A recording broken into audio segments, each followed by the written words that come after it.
Добро пожаловать на канал Народные Советы. Из этого ролика вы узнаете, как остановить выпадение волос в домашних условиях.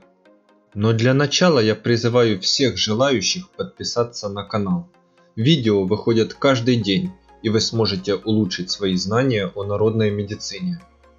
Также можете подписаться на страницы канала в соцсетях. Ссылки в описании. Ну а теперь вернемся к теме ролика.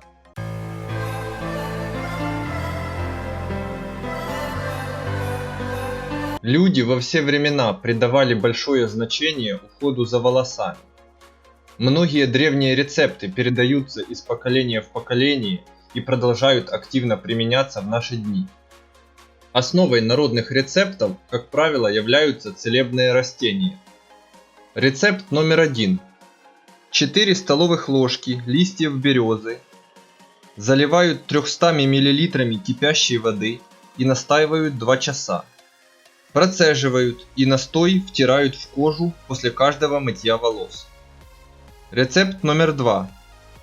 4 столовых ложки нарезанного корня лопуха отваривают 15 минут в пол-литре воды.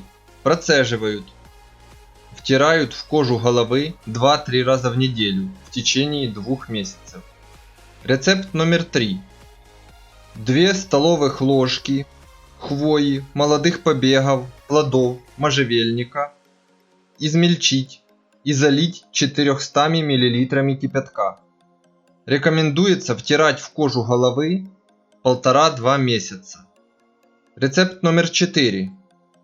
2 столовых ложки измельченного грыжника малого заливают 2 стаканами кипятка. Через 15 минут процеживают. Втирают в кожу головы в течение 1,5-2 месяца. Если это видео было полезным для вас, пожалуйста, поставьте лайк и не забывайте подписаться на канал. А на этом у меня все. До скорых встреч!